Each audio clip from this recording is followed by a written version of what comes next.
encuentra. Okay, the turtle is very quick. What we're going to do, because the turtle...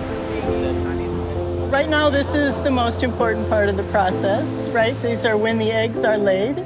There's a lot of respect and softness that goes along with all of this data collection, which is also really important, and you can see the younger generation doing that brilliantly.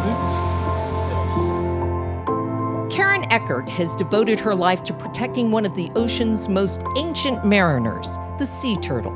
For over 40 years, she has worked as an advocate, educator, and leading expert on these gentle giants.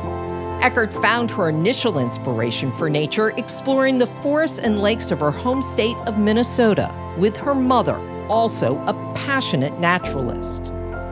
I always wanted to be a biologist. You know, I always loved the way that the world was put together and the challenges that the world faced.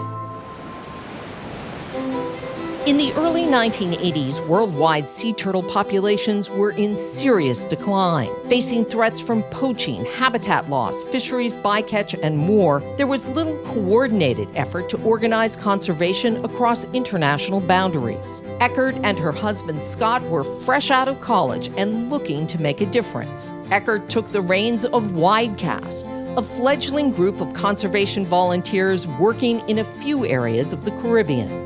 There was just this Wild West mentality, and we thought we can do this. And if we can solve this in one country, we can solve it in 45 countries.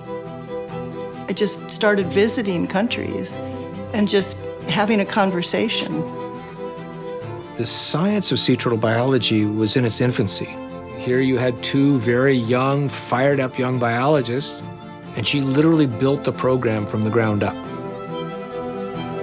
One country and territory at a time, Eckert expanded the network. Today, the wider Caribbean Sea Turtle Conservation Network, or WIDECAST, connects over 2,000 sea turtle experts, volunteers, educators, and government agencies across over 40 nations and territories throughout the wider Caribbean region.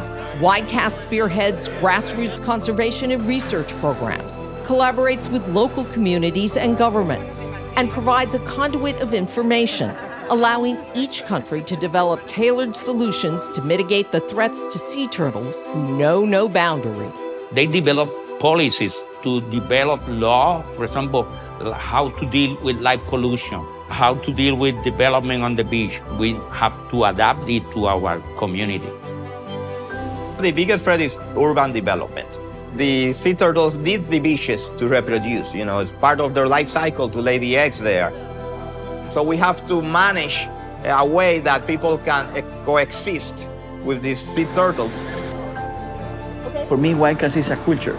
We pass all of this value, all of this culture to the new ones. The network itself is the magic.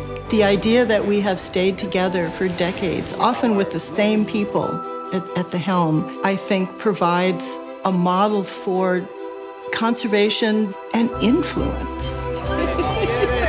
So do you guys have any questions about them?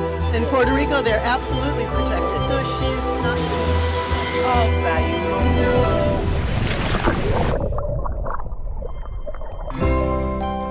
Karen has always been super dedicated to the idea of making the world a better place. Her ability to actually put into effect change has been remarkable. And that's been her magic. You ask yourself, what am I actually trying to do?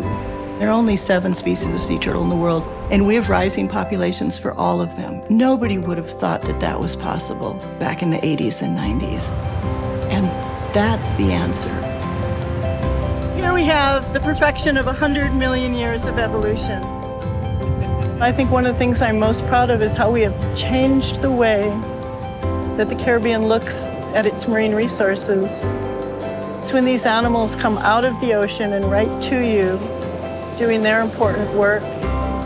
You just feel like you should be doing your important work as well. And that every day we do as much as we can to ensure that they see the next day safely.